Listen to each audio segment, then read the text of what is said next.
Israel ngayon ang ginagamit ng ibang Arab countries dahil sa plano ni President Donald Trump na ang mga Palestinian mula sa Gaza ay ililipat papuntang Saudi Arabia at Ehipto. Normal lang na kumontra ang Palestinian President na si Mahmoud Abbas. Normal lang din na ang Hamas ay kumontra dito. Maging ang Houthis ay nagbanta na kay President Donald Trump dahil sa balak nito na alisin ang mga Gazans sa Gaza. Pero papano kung maging mga allied countries ayaw din ang balak ni President Donald Trump, maging ang Saudi Arabia at Ehipto na kilalang alyado ng Pangulo, kinontra na si Trump, maging ang ibang mga bansa sa West, nagsalita na rin at ano ang kanilang ginawang panakot para kay President Trump. Yan ang ating pag-uusapan sa videong ito.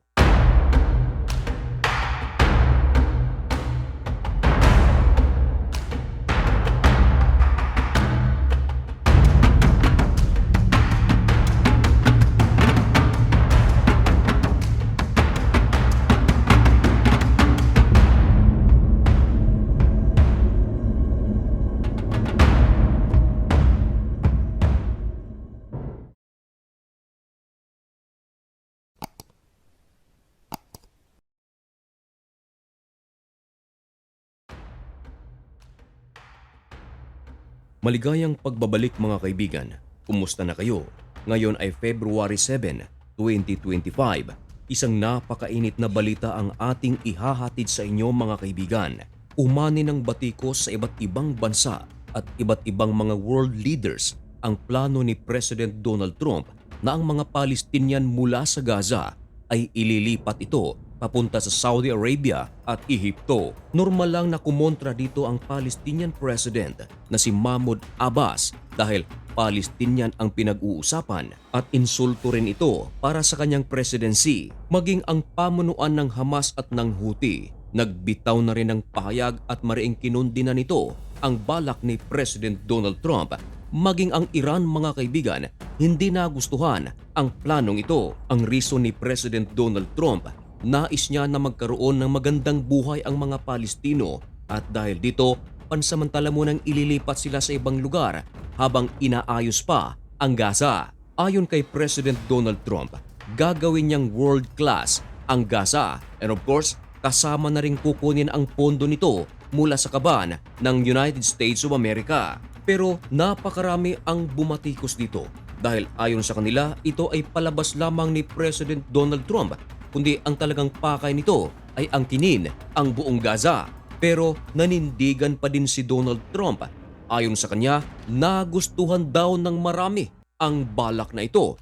Pero hindi isinapubliko ni President Trump kung sino ang kanyang tinutukoy na nagustuhan ng marami ang balak na ito. Marami ang mga nagsasabi na baka isa riyan ay Israel.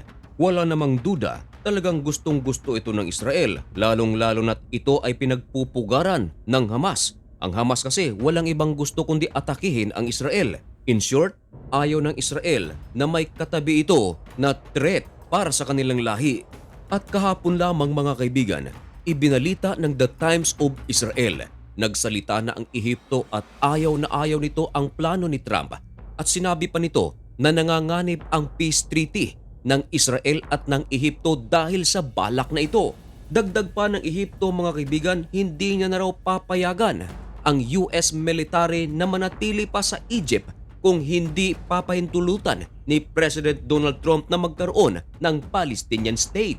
Nako, talagang napakalaking gulo nito at kung iisipin, talagang nakaka-pressure ito para sa side ni President Trump. At hindi lang yan mga kaibigan, maging ang Saudi Arabia ay nagsalita rin. Kinundi na nito ang plano ni Trump at binanggit pa ng Saudi Arabia ang Israel bilang panakot sa Estados Unidos. Ayon sa Saudi, wala raw mangyayaring Israel normalization kung walang Palestinian state na mangyayari. Ang Saudi Arabia at Ehipto ay kilalang mga bansa na kaibigan ng Estados Unidos. Pero sa pagkakataong ito, ayaw na ayaw nila ang plano ni President Donald. Maging ang Prime Minister ng United Kingdom ay nagsalita rin. Ayon sa kanya, nararapat lang daw na ang mga Palestino ay makauwi sa Gaza upang muling magsimula. Ganon din ang sinasabi ng Germany at ng Australia. Ayaw nila ang plano ni Trump. Pero yun nga, nanindigan pa rin si Trump. Ayon sa kanya, ang planong ito ay nakakabuti para sa mga Palestino. Sa ngayon, hindi pa nilang makita ang resulta. Pero para kay Trump, in the future, sasabihin nilang kaya pala. Pero alam nyo ba mga kaibigan, sinagot ni President Donald ang mga pahayag ng Saudi Arabia. Ayon kay Trump, wala raw ginawa ang Riyadh upang magkaroon ng relationship ang Israel at ang Palestinian state. Ni hindi raw ito gumagawa ng effort upang magkaroon ng peace deal ang magkabilang panig. Marami namang mga eksperto ang nagsasabi na baka ayaw lang ng Saudi Arabia na ang mga Palestino ay pumunta sa kanilang lugar at baka makalusot pa ang Hamas. At ganun din ang sinasabi ng iba tungkol sa Ehipto. Baka palabas lamang na Ehipto na kunwari concern sila sa Palestinian, pero ang totoo, ayaw nilang makapasok ang mga Palestino sa kanilang bansa. At bilang patunay sa kasagsagan ng giyera sa pagitan ng Israel at ng Hamas, isa ang Ehipto sa nagsara ng kanilang borders upang hindi makapasok ang Palestino sa kanilang bansa.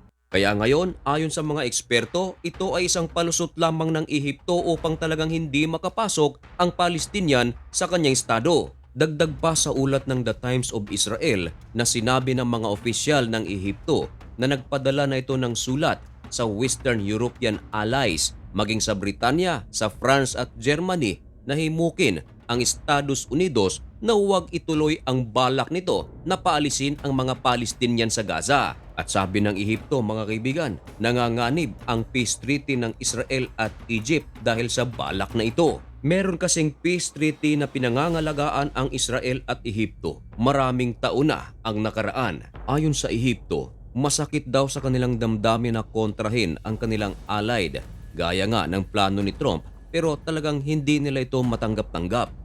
Ano kaya ang susunod na mangyayari mga kaibigan? Masasayang kaya ang peace treaty na pinangangalagaan ng Israel at ng Ehipto?